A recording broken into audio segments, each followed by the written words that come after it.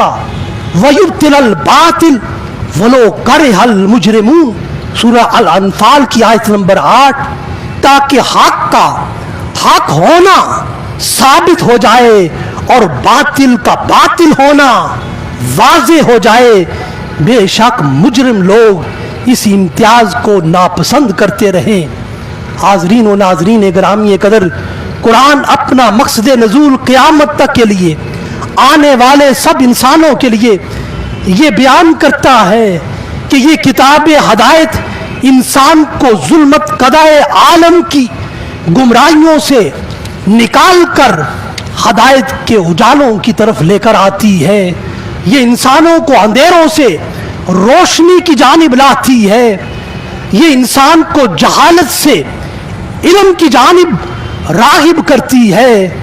یہ عالم ظلمات سے عالم نور کی طرف یہ قرآن انسانوں کو لاتا ہے۔ اس لیے قرآن اپنا تعارف یہ کرواتا ہے، الف لام را کتاب انزلناہ الیک لتخرج الناس من الظلمات الی النور، ہم نے یہ کتاب آپ کی طرف اس لیے نازل کی ہے کہ آپ انسانیت کو اس ظلمت قضائے عالم کی گمراہیوں سے نکال کر ہدایت کے اجالے تک پہنچا دیں۔ حاضرین و ناظرین گرامی قدر، انسان اس کائنات میں سب سے زیادہ جس چیز کا محتاج ہے وہ عقل و شرب نہیں ہے، وہ کھانا اور پینا نہیں ہے، اور اس کی دیگر بنیادی ضروریات زندگی نہیں ہے جن کا یہ انسان سب سے زیادہ محتاج ہو، بلکہ انسان ان سب کے مقابل سب سے زیادہ محتاج اس دنیا میں ہدایت کا ہے، اور ہدایت کے مقابلے میں بقیہ ساری چیزیں ثانوی حیثیت رکھتی ہیں، اور سب سے زیادہ انسان اس دنیا میں ہدایت کی احتیاج رکھتا ہے۔ اگر یہ ہدایت انسان کے پاس موجود ہو تو پھر اس کو ہدایت عقل و شرب بھی میسر آ جاتی ہے، اور ہدایت تعلق انسانی کی جہات بھی معلوم ہو جاتی ہیں، اور دیگر تمام تر حاجات اس ہدایت کے ماتحت ہیں۔ اس لیے انسان ہر دور میں ہدایت ذات کے لیے اور رہنمائی شخصیت کے لیے دنیا کے بڑے بڑے فلاسفر، بڑے بڑے حکماء اور بڑے بڑے علماء کو پڑھتا بھی ہے اور سنتا بھی ہے، اور کسی کی تحریروں اور کسی کی تقریروں میں اس آفاقی ہدایت کو تلاش کرتا ہے۔ قرآن حکیم نے انسان کی اس تلاش کو بھی آسان کر دیا ہے کہ دنیا کے تمام انسانوں پر یہ حقیقت واضح کر دی ہے کہ ہدایت اقوم، ہدایت مستقیم، ہدایت حق صرف اور صرف قرآن سے وابستہ ہونے میں ہے۔ حاضرین و ناظرین گرامی قدر، اس لیے قرآن نے سورہ اسراء کی آیت نمبر 9 میں بیان کیا، ان ھذا القرآن یہدی للتی ہی اقوم، بے شک یہی قرآن ہے جو صحیح اور پختہ راستے کی ہدایت دیتا ہے۔ اس دنیا میں کون کامیاب ہے، کون ناکام ہے، کون ہدایت یافتہ ہے، کون محروم ہدایت ہے؟ انسانوں کے ہاں کامیابی کے پیمانے اور ہیں، اور اس انسان کے خالق اور مالک کے ہاں اس کی کامیابی اور ناکامی کا پیمانہ مختلف ہے۔ جو دنیا کی ساری نعمتیں، آسائشیں، راحتیں پانے کے باوجود اپنے رب کا نافرمان رہا، اس دنیا میں اس کا باغی اور سرکش رہا، یقیناً وہ شخص ناکام ہے۔ اور جو رب کا ہر حال میں مطیع رہا، فرما بردار رہا، اس کی بندگی سے اپنی زندگی کو لمحہ لمحہ، لہجہ لہجہ آباد کرتا رہا، اور اس کی فرما برداری کو اپنی شناخت سازی میں ڈالتا رہا، یقیناً وہی کامیاب ہے۔ اور قرآنی ہدایت کا سب سے زیادہ فائدہ انسان کی اپنی ذات ہی کو ہوتا ہے۔ اس لیے قرآن نے واضح کیا ہے، اِنَّا أَنزَلْنَاهُ إِلَيْكَ الْكِتَابَ لِلنَّاسِ بِالْحَقِّ فمن اہتدی فلنفسہ، ہم نے آپ پر یہ کتاب نازل کی ہے، پس جو کوئی اس قرآن سے ہدایت پائے گا اس کا فائدہ اس کی اپنی ذات کو پہنچے گا۔ حاضرین و ناظرین گرامی قدر، اس دنیا میں ہر شخص حال اور مستقبل میں خوف اور حزن سے جی رہا ہے۔ قرآنی ہدایت انسان کو اللہ کی رحمت اور اس کی شان مغفرت کے باعث ماضی، حال اور مستقبل کے ہر خوف اور حزن اور ہر غم اور ملال سے نکال دیتی ہے۔ یہ قرآنی ہدایت کا وجہ اختصاص ہے کہ یہ ہر سطح کے خوف و غم سے انسان کو نجات دیتی ہے اور اس نجات کی ضامن بنتی ہے۔ اس لیے قرآن صراحتاً اعلان کرتا ہے فَإِمَّا يَأْتِيَنَّكُم مِّنِّي هُدًى فَمَن تَبِعَ هُدَايَ فَلَا خَوْفٌ عَلَيْهِمْ وَلَا هُمْ يَحْزَنُونَ۔ سورہ البقرہ کی آیت نمبر 38 میں ہے نوع انسانی، جب میری طرف سے تمہارے پاس ہدایت آ جائے تو جو کوئی میری نازل کردہ ہدایت کی پیروی کرے گا اس پر نہ کوئی خوف ہوگا نہ کوئی غم۔ حاضرین گرامی قدر، یہ آیا کریمہ انسان کو دنیا و آخرت دونوں کے خوف اور غم سے نجات دینے کی ضمانت عطا کرتی ہے۔ اس دنیا میں انسان ہی دوسرے انسان کا دشمن ہے، جس کو قرآن نے بڑے بلیغ انداز میں بیان کیا ہے۔ بعضکم لبعض عدو ولکم فی الارض مستقر ومتاع الی حین۔ سورہ البقرہ کی آیت نمبر 36۔ اس دنیا میں انسان کی باہم عداوتیں ہیں اور بامی بغض و عناد ہے اور اپنے مفادات کے لیے ایک دوسرے کے مخالف اور ایک دوسرے کے خون کا یہ انسان پیاسا ہے۔ اس نفرت، مخالفت، مخاصمت اور عداوت کی بنیاد اس زمین میں مستقر اور متاع ان کی جنگ ہے۔ ہر کوئی اپنے لیے مضبوط مستقر، اپنے لیے محکم متاع کا طلبگار ہے، اور اس خواہش نفس کی، خواہش جان کی تکمیل کے لیے وہ دوسرے انسانوں پر ظلم و زیادتی کرتا ہے، اپنے ناجائز کو جائز کرتا ہے، اپنے ظلم کو معاشرے میں عدل بنا کر پیش کرتا ہے،